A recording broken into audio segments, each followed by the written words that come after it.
ये नोटिस जो है यह है एक्ट अप्रेंटिस वालों के लिए। अब एक्ट अप्रेंटिस होता क्या है मेरे भाई, अगर अप्रेंटिस आपने रेलवे से की है तो ये जो रेलवे वाले बच्चे जो रेलवे से अप्रेंटिस करते हैं उनका होता क्या है, पहले मैं उसका फायदा बता देता हूँ थोड़ा बहुत, जिससे आपको थोड़ा सा समझ आए चीज क्या है। देखिए होता क्या है, आपने ग्रुप डी का एग्जाम दिया, ठीक है, आपने ग्रुप डी का एग्जाम दिया, मैं एक पेज पे समझा देता हूँ, फिर इस नोटिस को पढ़ के बताऊँ ये नोटिस क्या है, हल्का सा समझा दूँ जिससे आपको पता लग जाए कि मैं कहना क्या चाह रहा हूँ। आपने ग्रुप डी का एग्जाम दिया, ठीक है, अब आपने एग्जाम दिया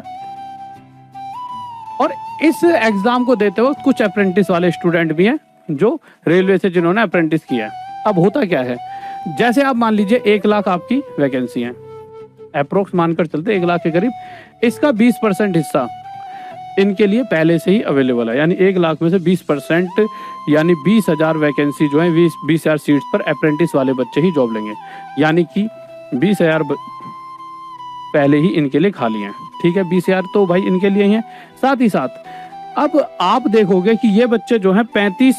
और 35-40 मैक्सिमम 35-40 बता रहा हूँ, इतने नंबर लाकर भी एग्जाम पास कर जाएंगे। क्यों कर जाएंगे, देखिए अगर इनकी पिछले बार की कट ऑफ की बात करें तो 50 नंबर तक कट ऑफ गई थी, अगर मान लो इनकी इस बार भी 50-60 नंबर कट ऑफ जाती है, ज़्यादा कट ऑफ भी गई, मान लीजिए 60 ही कट ऑफ गई, मान लेते हैं अगर इनकी 60 नंबर कट ऑफ जाती है, तो इस 60 में से अगर जो भी ये जब एग्जाम देते हैं, अप्रेंटिस का एग्जाम दिया है इन्होंने, एक एग्जाम होता है उसकी पूरी रिजल्ट और रिपोर्ट कार्ड दिखाने वालों एक बच्चे की, जब ये एग्जाम, जैसे आपने अप्रेंटिस कर लिया रेलवे से, आपको कुछ तो नंबर मिलेंगे, जैसे आपको 81% नंबर मिल गए, तो इस 81% का 1/3 यानी 27 नंबर आपके एंड में जुड़ेंगे। यानी अगर आप एग्जाम में 40 नंबर लेकर आए, सिर्फ 40,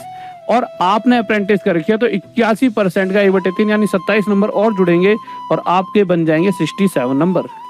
और इनकी कट ऑफ जाती बहुत कम है, क्योंकि ये वो बच्चे हैं जिनका पहले से ही पता है कि भाई 20,000 तो हमारे लिए सीट है, और ये टोटल पिछली बार तो ये 20,000 के जितनी भी सीट बनी थी पिछली बार तो वो खाली चली गई थी, पूरी भी नहीं भर पाई थी, तो ये खाली भी चले जाती हैं, यानी कि इन द एंड बहुत लो कट ऑफ जाती है। तो आप समझिए कि जो बच्चा जिसने अप्रेंटिस कर रखी है, जैसे आपने आज अप्रेंटिस आपके पास होती, आपके पास पूरा है कि हमने एक सर्टिफिकेट है, हमने अप्रेंटिस कर रखी है रेलवे से, परंतु रेलवे से अप्रेंटिस करने के बाद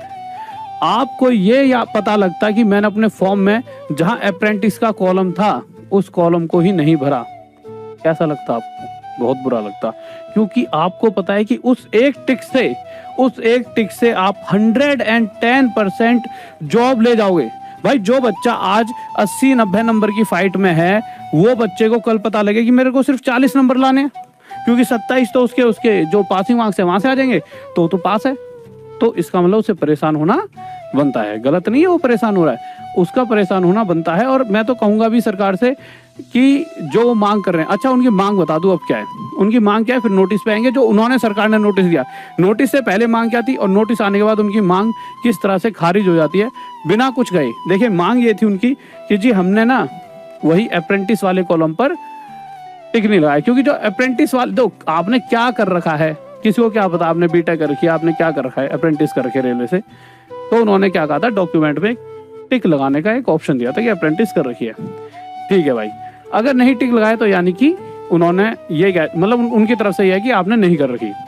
जैसे अभी हाल फिलहाल में जैसे आपकी सिग्नेचर और फोटो के लिए मोडिफिकेशन लिंक आया था, तो उन्होंने कहा भाई कुछ बच्चों ने कि यार मोडिफिकेशन लिंक दे दो, हमने कर रखी है और हम यहाँ पे क्या लगा देंगे, टिक लगा देंगे। अब होता क्या है, अब उन्होंने कल एक नोटिस दिया, ये नोटिस, इस नोटिस में इन्होंने साफ साफ कह दिया कि बच्चों को पहले लगा एक मोडिफिकेशन लिंक आया है, ऐसा लिंक कि हाँ हम अप्रेंटिस पर टिक कर पाएंगे, ठीक है, पर यहाँ पर इन्होंने एक नोटिस दिया और नोटिस में क्या कहा, सिंपल कि भैया जो बच्चे ने अप्रेंटिस में मार्क्स लिए हैं उस बच्चे के मार्क्स जुड़ेंगे जब वो एंड में एग्जाम देगा, जो भी नंबर आएंगे वो और अप्रेंटिस वाले मार्क्स उसका 1/3 हिस्सा वो इसमें जुड़ जाएगा। ठीक है, तो इसके लिए उसे क्या करना था बच्चे को, इसके लिए उसे ये करना था कि उसको कितने नंबर का टोटल पेपर था और उसमें से उसके कितने नंबर आए हैं, उसके हिसाब से तो जुड़ कर आएंगे उसके मार्क्स। तो वो अभी मोटिवेशन लिंक आया था कि इसमें अपने नंबर वगैरह डाल दो। तो यहाँ पर एक में से कुछ बच्चों ने गलत भी डाल दिए हैं, तो अप्रेंटिस करने के बाद नंबर भी गलत डालें। और इतने अभी भी मौका है, मैं अभी समझा दूँ कैसे डालने। अपने यार दोस्त किसी ने गलत डाले हो तो वीडियो सेंड कर देना कि सिर्फ वही बच्चे अपने मार्क्स डाल पाएंगे जिन्होंने 2019 4 यानी अप्रैल से पहले पहले, वो भी डेट भी दे दिया 12 अप्रैल 2019 से पहले पहले अपनी अप्रेंटिस पूरी की हो।